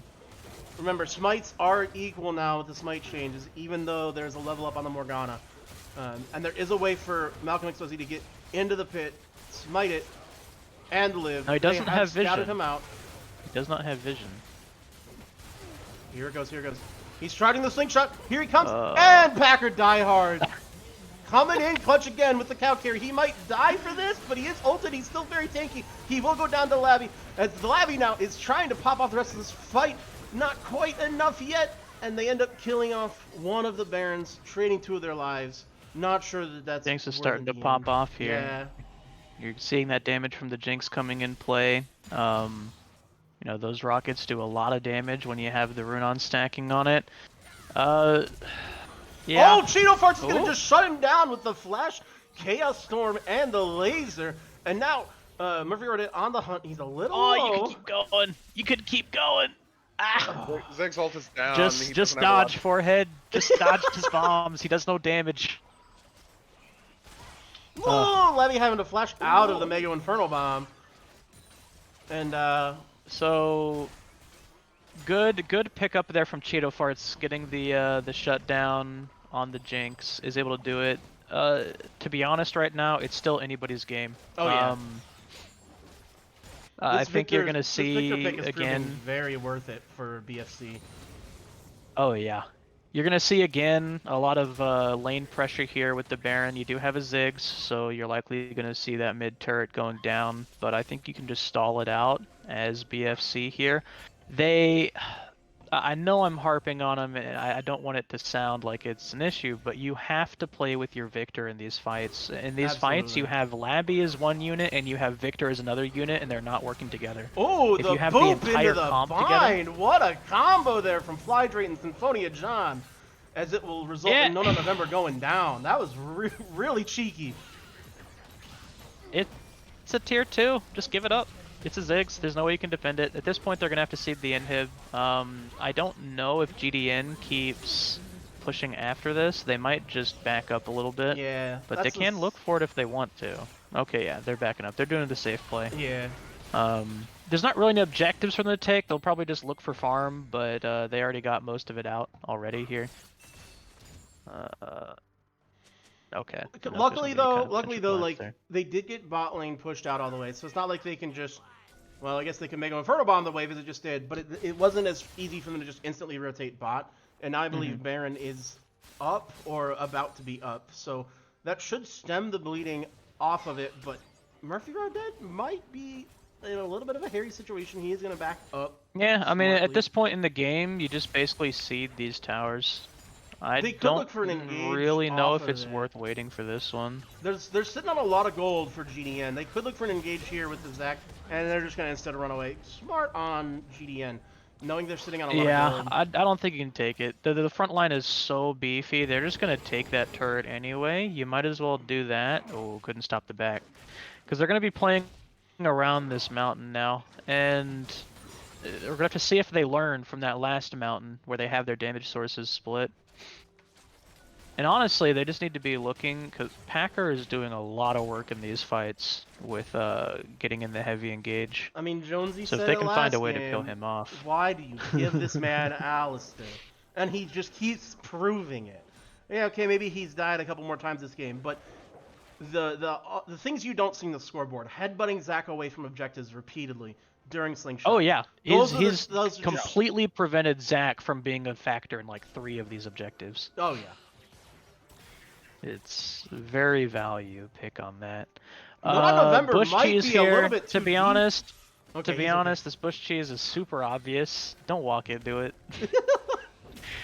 Pro tip for anyone watching: if you have a super spooky team and you don't have vision in your own jungle, just push out your lanes. Push out your lanes and walk through river. Like, you don't have to face check into a choke point into a Ziggs. This whole time you could just be walking through bot and then come up the river, and lo and behold, you've split the Jinx from her team. The engage So, is coming no, in. not.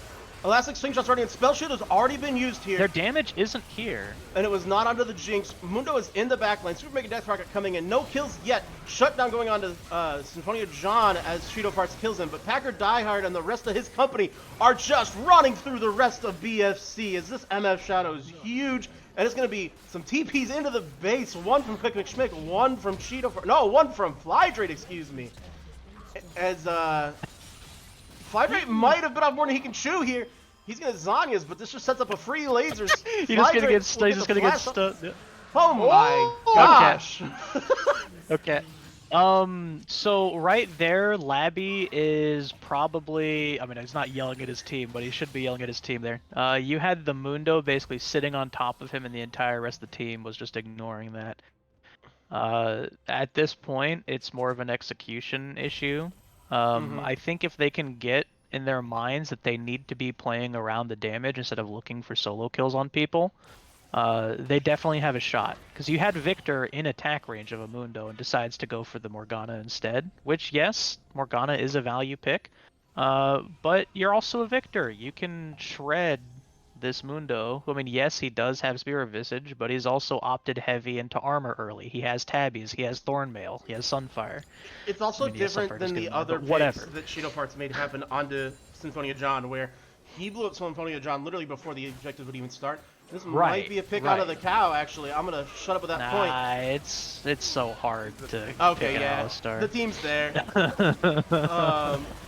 They didn't have their Vayne there. I thought Vayne was closer. All an ambulance.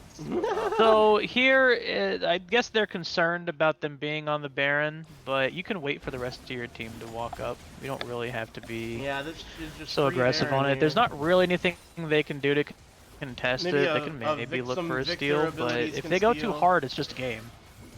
And I like this from Flydrape pushing mid in, so they're gonna have to respond immediately after going for this That was Baron. a really close steal. Yeah.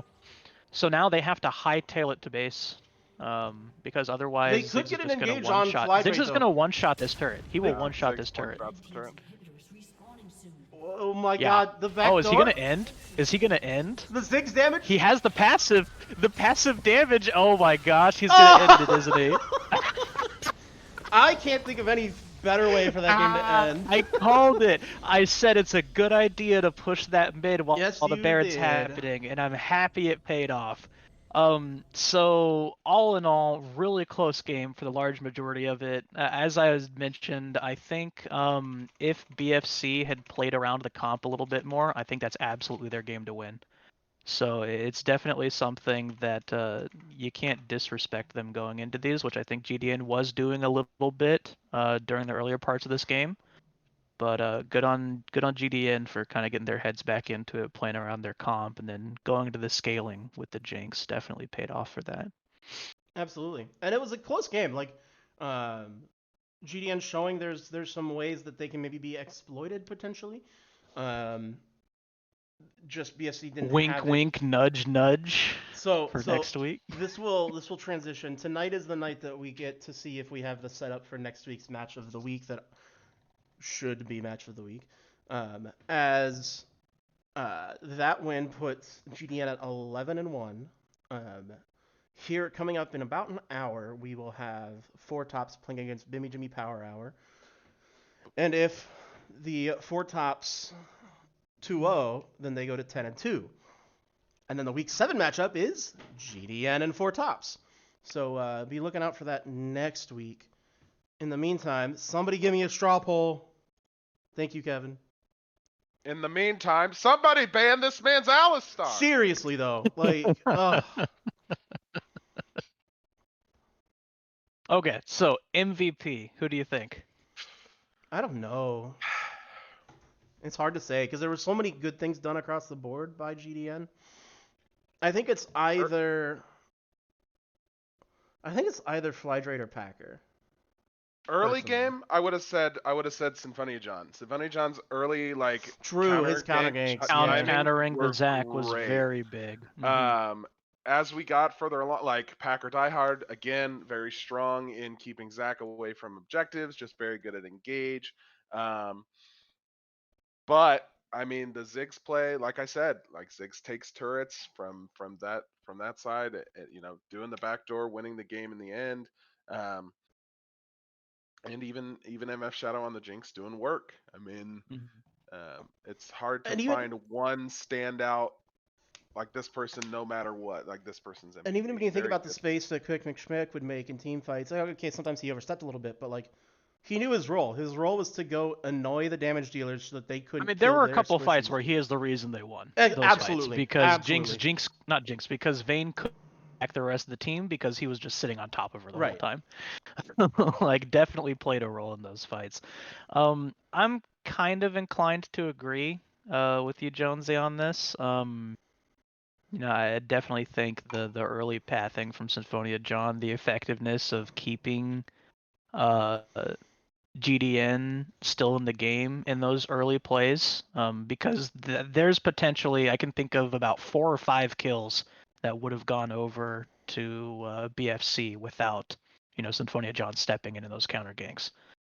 So very strong early performance on that. But yeah, as it kind of went later, I'm a bit more inclined to agree with either the Packer or them of Shadow putting out just a ton of damage. Being consistent, that's kind of what your job is as Jinx, right? You just kind of stand there, do damage. You did your job.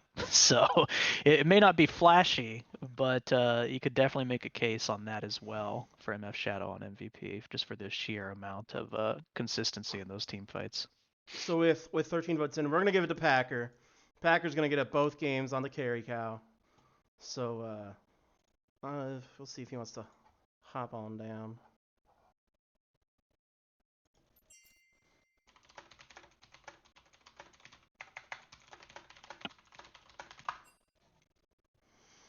No, fun series. Yeah, especially that second game. Like I was saying, through most of that game, I think that was truly anybody's game. Like, it was very close for the large majority of it. I'm gonna swap over here, show some stats for the chat so that they can see them. Otherwise, we'll see if Packer's gonna join us. He has not responded yet. Gosh, that overall damage from Kevin is disgusting. I hate Ziggs. I hate Ziggs so much. And he played it well. Like, knew what he needed to do. So much damage. Did I hear I'm it, so Kevin? happy you put. I imagine you could hear me during the cast, but I was so happy you were pushing mid at the end there, because I was like, "You're Ziggs. You just destroy stuff."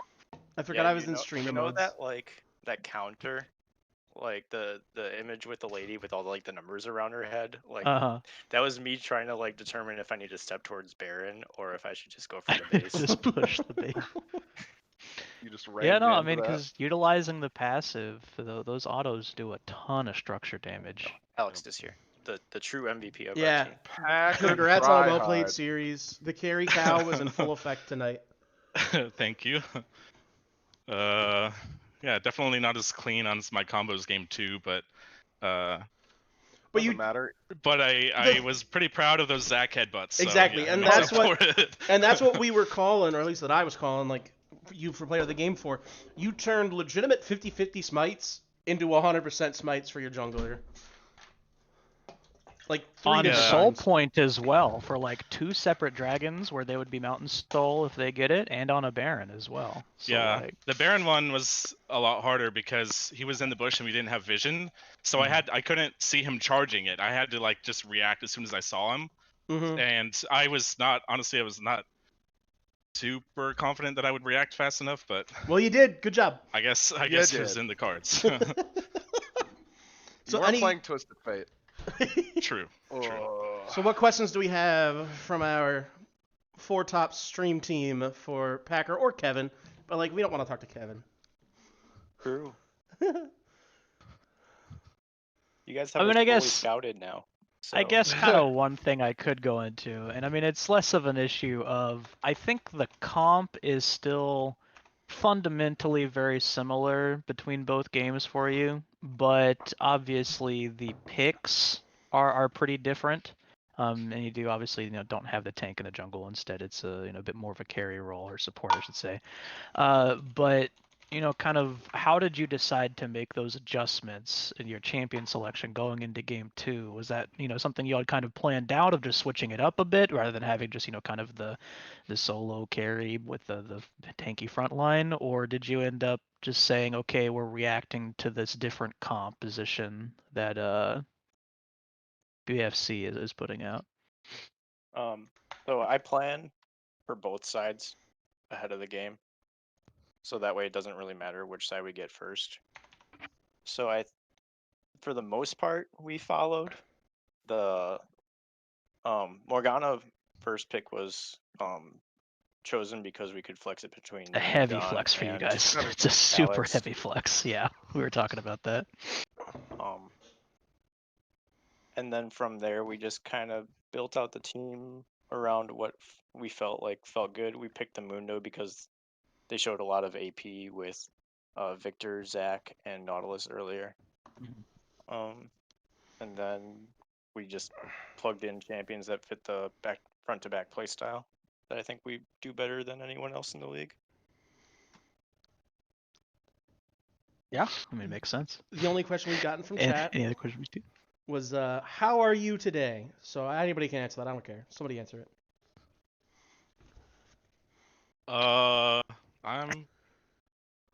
I got my know. second COVID shot, so I'm feeling Ew. terrible, and I am excited to play in this game in like an hour when I feel awful. But Malphite duty for still you. tired, but yeah. Nolan But hey, asks, definitely worth it. Nolan asks, Victor scary? I'm not Yes. sure. Nah, Nolan, you I mean, played well. Victor was definitely he did so much damage that game. Like, I just Some very I was key in the bottom picks on side Morgana of earlier. Dragon River, and I was like, oh, I can fight him a little bit, and it's just like, nope, EQ, you're dead. I was like, oh, that's how this is. Yeah, no, So- it was very effective on the Victor. Got some nice picks onto John before some heavy objectives, which set them up really good in that early game. You're gonna say something, Eric? I'm gonna ask this knowing that you obviously do not need to share any specific strats because, well, all of the tops are here at the moment. But I highlighted from a casting perspective, I highlighted the potential matchup next week for first seed going into playoffs between your team and my team. I just wanted to see if you had any initial thoughts on preparing for that or kind of where y'all's mindset is going into next week. Yeah. We just personally, I feel like we've already been talking about it. Before this week, even we were already looking forward to that matchup. Same, honestly. Because I know I've already been talking about it. I'm pretty sure with Kevin, and then also with Steve and Nate a little bit. So, but yeah, with your role swapping especially, you guys have been looking so clean. I don't know who you're watching. Nah, we're sloppy. We're sloppy. Yeah, you're right. Yeah, I don't know. Something tells me that I need to practice something besides Alistar this week. No. Practice Alistar you want, man. As we've learned, no captains listen to me, so. Yikes. But Kevin is more of the brains. Yeah, I have for you on our... mute, so I don't even hear what you're saying. Kevin's more the brains for our champ select, so if he has any thoughts about that, he can. Yeah, we're just gonna ban Sejuani and 2-0 you guys. Easy. Easy. To be fair, nobody has tried that strategy against us yet, so it's not a bad strategy. And no one has tried banning the Alistar against us, so there you go. It'll be new reality for everyone. One of us will be correct. As long as you let Renekton through. He doesn't play Renekton. I'm telling you, tonight, if anyone's listening from Bimmy, fucking send Hoagie top. We'll give you the ribbon. Do it. I want it. I want the matchup. Do it. The power matchup. Yeah. Anyway, do you guys know if you have casters for that, by the way? I do not. I don't think so. I'm not sure. If you want to do the old we cast you, you cast us, that'd be sick. I mean, I can cast probably, but I don't have stream capabilities, so. And streaming. Kevin, you're streaming? No, CJ and Gweg are. They got you. Oh, there? Okay, cool. Oh, I so haven't been looking at chat, so. Perfect. Anyway, we should close up stream. So as I said, we should. 9 o'clock, we're going to have the Four Tops versus the Bimmy, whatever the heck their names are. Jimmy Power Hour, right. Real quick, there is a streamer and a caster, but there's more room for casting. So, and it was Revan, right? Yeah, it's Revan streaming, and then Mewegg Boy. So get ready for the Revan Egg cast. There's no good name. Don't even try. Just Don't close even it out. try. Just close it out. All right, thank you for tuning in. We'll be back at about 9 o'clock with the next match. Goodbye.